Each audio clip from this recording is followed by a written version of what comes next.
नमस्कार दोस्तों, आज मैं आप लोगों को जो जानकारी दूंगा वो बिहार बोर्ड इंटरमीडिएट रिजल्ट के बारे में जानकारी दूंगा। जैसा कि आप जानते हैं कि आज बिहार बोर्ड इंटरमीडिएट का रिजल्ट जारी कर दिया गया। इसमें कई विद्यार्थी बहुत कम मार्क्स से फेल हुए हैं, बहुत कम मार्क्स से कम नंबर से सेकंड डिवीज़न हुए हैं। तो मैं सबसे पहले एक बार इस आंकड़े पर जानकारी आपको दे दूं।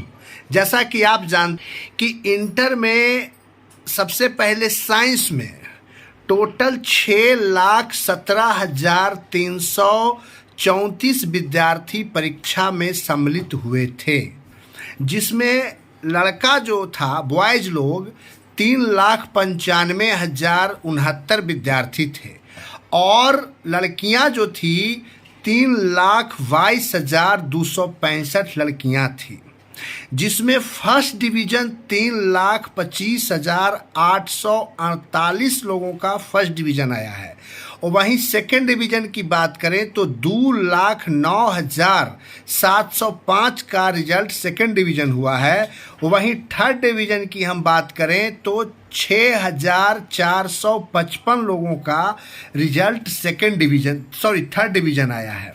यानी कुल मिलाकर के 5,42,008 लोग परीक्षा में उत्तीर्ण हुए हैं। और इसका अगर हम परसेंटेज की बात करें तो 87.80% विद्यार्थी पास किए हैं।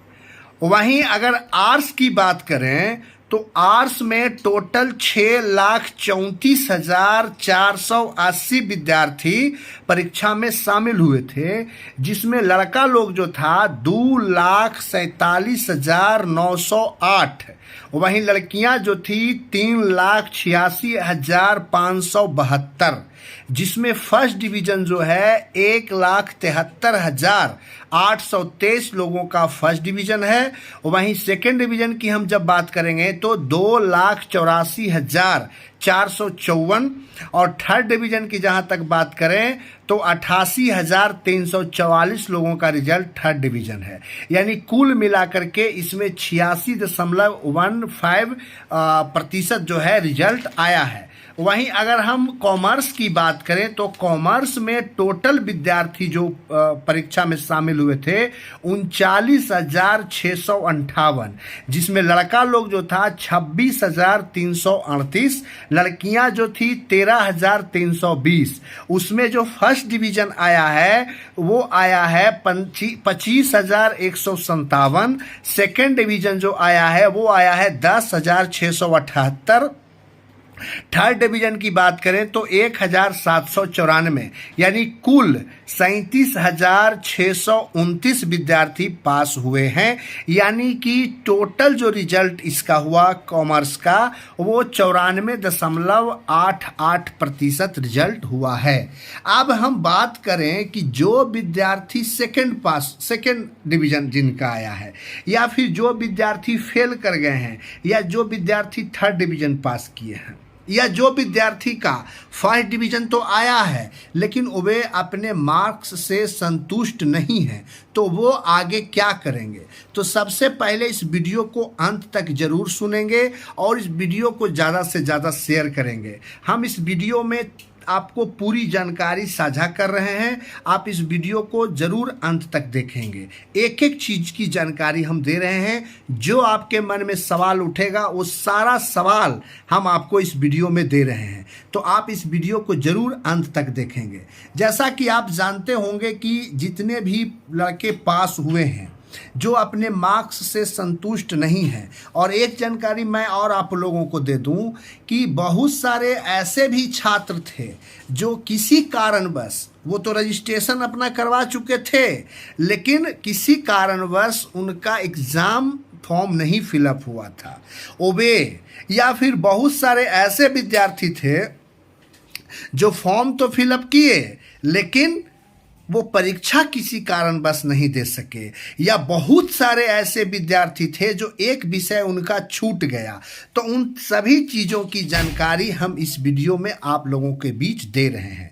तो देखिए, जो सबसे पहले मैं उनके लिए जानकारी दे दूं कि जो अभी तक परीक्षा ही नहीं दे सके, रजिस्ट्रेशन हुआ, फॉर्म नहीं भरा पाया, या रजिस्ट्रेशन भी हुआ, फॉर्म भी फिलअप हुआ और परीक्षा दे नहीं सके, या फिर एक विषय उनका छूट गया या 2 विषय छूट गया, तो उन लोगों के लिए एक विशेष परीक्षा आयोजन होगा। और एक चीज़ मैं और बता दूं कि आप लोगों का इस बार जो एग्ज़ाम होगा कंपार्टमेंटल का अलग होगा और विशेष परीक्षा का जो एग्ज़ाम होता है उसका एग्ज़ाम अलग होगा। और इन सभी का जो फॉर्म के लिए जो आवेदन लिया जाएगा, फॉर्म अप्लाई जो होगा, वो आपका 28 मार्च से शुरू होगा। उसमें आपको 28 मार्च से आपका कंपार्टमेंटल के लिए भी फॉर्म भराएगा। अब बताइए कि कंपार्टमेंटल एग्ज़ाम कौन देते हैं? तो कंपार्टमेंटल एग्ज़ाम वही देते हैं जो 1-2 विषय में फेल हो गए हैं, वे कंपार्टमेंटल एग्ज़ाम देते हैं। और वो विद्यार्थी जो अपने मार्क्स से संतुष्ट नहीं है, उनको लग रहा है कि मेरा मार्क्स कम है, तो वो विद्यार्थी जो हैं वो भी जिस विषय में उनको लगता है कि मेरा नंबर कम है, वो भी विषय का आगे एग्ज़ाम दे सकते हैं। और विशेष परीक्षा वो देते हैं जो किसी कारणवश एग्ज़ाम देने से वंचित रह गए हैं और वे विशेष परीक्षा में भाग लेंगे। तो इन सभी का जो परीक्षा फॉर्म है वो 28 मार्च से फिलअप होगा ऑनलाइन। ठीक है, तो 28 मार्च से आप फॉर्म फिलअप कर लेंगे। और एग्ज़ाम कब होगा उसका भी हम डेट बहुत जल्द अगले वीडियो में बताएंगे। अब दूसरी बात जो है, जो विद्यार्थी का नंबर कम आया है वो चैलेंज करना चाह रहे हैं, ठीक है, जिसको हम लोग स्क्रूटनी कहते हैं, तो वो विद्यार्थी जो है स्क्रूटनी का जो काम है वो उसके लिए जो ऑनलाइन भाई 28 मार्च से ही शुरू हो जाएगा, वो आपको भी ऑनलाइन ही करना होगा। तो आप जो जितने भी विद्यार्थी परीक्षा दिए हैं, अपने मार्क्स से संतुष्ट नहीं हैं या फेल हो गए हैं, वे इसमें आप 28 मार्च से अपने प्रक्रिया में भाग ले सकते हैं। और दूसरी बात जो मैं आपको बता दूं कि बहुत सारे ऐसे विद्यार्थी हैं जो चाह रहे हैं कि हम इसमें अगर मान लिया 2 विषय से ज़्यादा विषय में फेल कर गए हैं, 3 विषय में फेल कर गए हैं या 4 विषय में फेल कर गए हैं, तो उनके लिए BBOSE एक बोर्ड होता है। उस बोर्ड के माध्यम से आप इसी वर्ष एग्ज़ाम दे करके आगे की तैयारी में, यानी ग्रेजुएशन में या कोई भी क्षेत्र में, मेडिकल में, इंजीनियरिंग में या किसी भी क्षेत्र में आप जा सकते हैं।